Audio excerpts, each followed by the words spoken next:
Hey, what's going on, guys? Welcome to our last Cloudia video, and I prepared this Night Lord Kyle video for you guys. Sorry about that. I've invested a lot into him to get him ready. I got his full grid, so let's get into it. So he has on his second ability here, Flash Burst. It gives him some chance to lower fire resistance. On his Shining Nova, which I think is insanely strong because it has multiple chaining, like, you know what I mean, like it hits multiple times and it lifts people in the air at the same time, so it's quite nice. I wouldn't rely too much on that, but it's just extra damage, which is nice. So he also basically is very similar to Dyne, where if the enemy is resistant more to fire than he does light damage. The only problem is that he doesn't have any light reduction, so you basically need to bring weak with you if you can on someone. Quite nice. And the Nightly Lord is the one you want to worry about the most because it gives HP cap increase, plus basically if someone were to get wrecked, this basically means that so they won't die. Basically it's like guts. Basically guts in this game. And his Hero of Edel or Adel is pretty good because basically fire and dark damage do not make him flinch. Well, it's only for magical attacks, but that's all you really need to worry about. And if someone's near death, then you raise their fire damage and you also raise your fire damage cap. So this is my build. I'm going to be showing off a few builds here, and I'm going to be talking about Arena in this video actually, because I've been trying him out in Arena. He's actually kind of insane. So I've got most of his stuff here, and then I've gotten some skill charges here because he's a little on the slow side even with auto haste. I've got quick trigger here, which is very nice. I think that's quite a nice ability for me. You know, it costs 6, it's a little expensive. I think it's still good. And I got some skill charges here. I need to find the second one eventually, but I got some sword boost, dual wield. We're gonna be talking about dual wield versus single wield in a second here. All the impacts, which are going to be useful because of this ability, regular attacks get a powerful light extra attack. And also all extra attacks deal 1.5 times more damage, or just times damage, which is nice. That's why you want to do all these things. As you can see here, it says extra damage, guys. So you want to stack up all that stuff for the Meteor Force, which is nice, just a little extra bonus and all thing. And since he's more like a cover, because he does have a cover ability, basically in this game he basically absorbs all the blows. He doesn't absorb them, and just like, I don't know how to explain it in this game. He basically takes damage instead of your team for the most part. And this is a very nice little niche thing here to help him, you know, while he's taking a lot of damage, he's going to healing. And honestly, he doesn't die. Honestly, with this build, he just doesn't die, and he's also doing a lot of damage.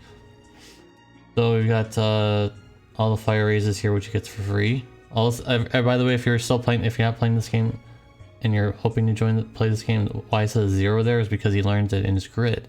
We're going into his grid in a second here. I only have Fast Brave right now. I'm trying to learn Auto Brave, but it's a little expensive, so I might just keep it as Fast Brave. I don't think he really needs much more than that, but... And also, Zone is decent, and... So he's really tanky. Like, he's not gonna be the number one DPS. Not at all.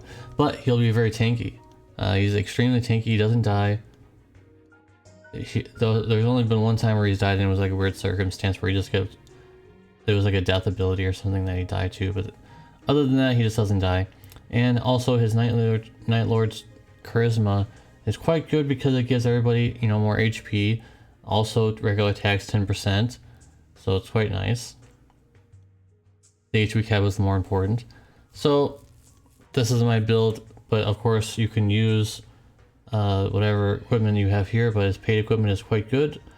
Gives him some curse resistance, deal extra fire damage, and also its special has a chance to deal critical damage. And also, this is the more important one at the bottom here. Battle start, restore is this by 10 and to 3rd skill only, but that's good.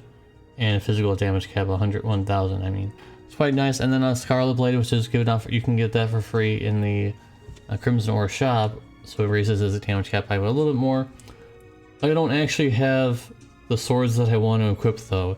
I don't actually have the ones that I want to equip, which is either the arena one where you get to if you get to gold 1 you get a pretty decent sword, or the Sword of Lost Souls.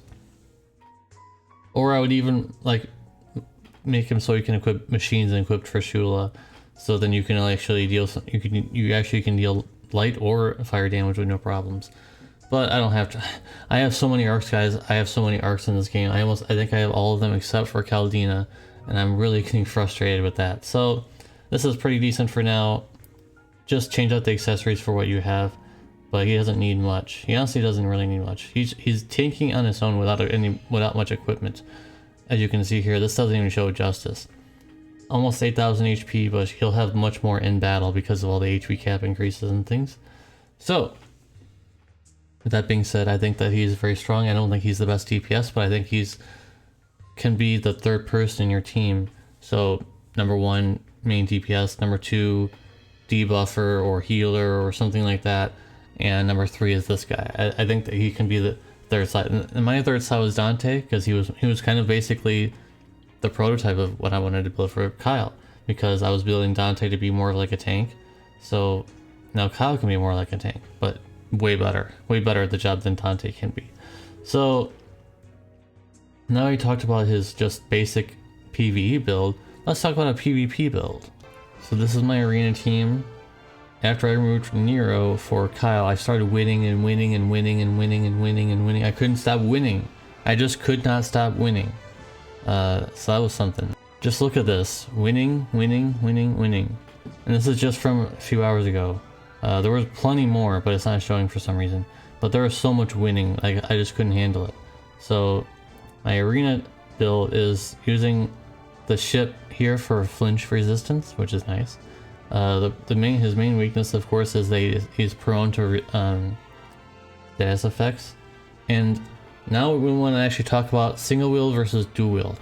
Now PvE, you want to definitely dual wield. It will do way more damage. But in PvP arena, I think single wield's better because, yeah, it's only a chance to get crits and stuff like that, but I just think that relying on that single wield passives are just much nicer at arena. It makes them really tanky, makes them really nice, and you can equip armor to make it so he doesn't die as easily.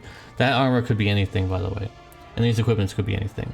The Scarlet Blade is probably good because it raises his damage cap and you can get that damage really quickly. But yeah, he's quite strong.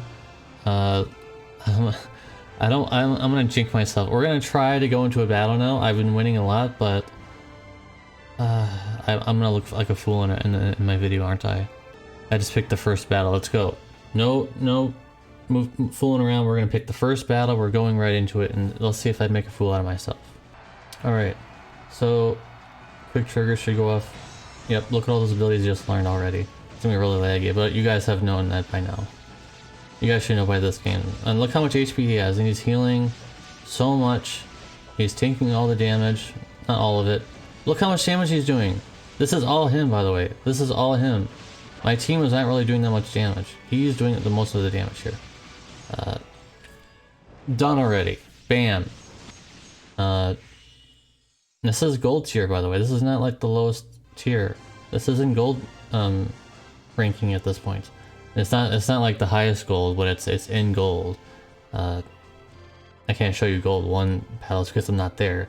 But as you can see, he completely dominated. I didn't even need anyone else. I could have just went in with him by himself and he would have just killed everybody, pretty much. That's how strong he is. If you care about arena, you should pull for him. There's no question about it. Like, I was losing so much in arena for a long time until I put him in my team. I'm just winning. I'm literally just winning. Winning. Like, it's so hard to explain it. You know, I just showed you there, but like, it's so hard to just... He's such a powerhouse in arena that I think he's the best arena unit in the game now. Now that's a little controversial, I know, but I think that you could at least say he's one of the best, because with the frick trigger, with the auto haste, with the skill charges, he gets all of his skills like almost immediately and when the battle starts, and you can get right into it. hit, and they're all dead. So yeah, I think Kyle's amazing. I wasn't really winning in arena until I put him on my team, like I said. So for PvP, he's amazing. For PvP, PvE, I haven't really had a chance to use him that much. I've just been, grinding the anniversary event, so it's not really a way to test out that. But like I said, if you put him as your third, if you don't make him your main DPS, you'll be fine. If you make him your main DPS, you might be a little sad because he's not going to be doing insane damage in PvE. I think you just make him your second, make him where Merity is right now, and then you have her in this slot, and then I have like Nero in this spot, and that's a pretty decent team. But don't make him your main DPS. I know he's Kyle, and you want to make him your main DPS and everything like that, but unfortunately, he just falls a little flat on that in that situation. So, if you care about arena, like I said, this is an instant pull for you because you're going to start winning. Otherwise, maybe not. I mean, this is anniversary time, and it doesn't really get much better than this. All the banners are really nice. If you want to pull for Saintly Theria, that's also an option, stuff like that. I will be pulling for Saintly Theria, I think. And when she comes, there should be banners coming out soon for that. I don't have her. But enough of that. PvP, amazing, thumbs up. Like, if I could get 4 thumbs up, if I had 4 hands, that'd be weird. I would do 4 thumbs up for arena. For PvE, I'm not really it's not really proven that, but like I said, I think he's just best in that third slot. Let me know what you guys think about Kyle in the comment section down below if you watched this far in the video. And thank you guys for watching in general anyways. I know I've been seeing, actually I'm really happy that there's some people in the comments that are saying, hey, I didn't know about Last Cloudia, but hey, you started playing it, I'm gonna play it. That is pretty phenomenal. I'm trying not to sneeze, sorry. That's pretty phenomenal. So yeah, I'm gonna keep making guides, I'm gonna keep making stuff even if it's not completely correct and stuff like that. I'm gonna try my absolute best. I try to make him as best as I possibly could. I know I used paid equipment, but like I said, you can use other equipment. Like he doesn't need much.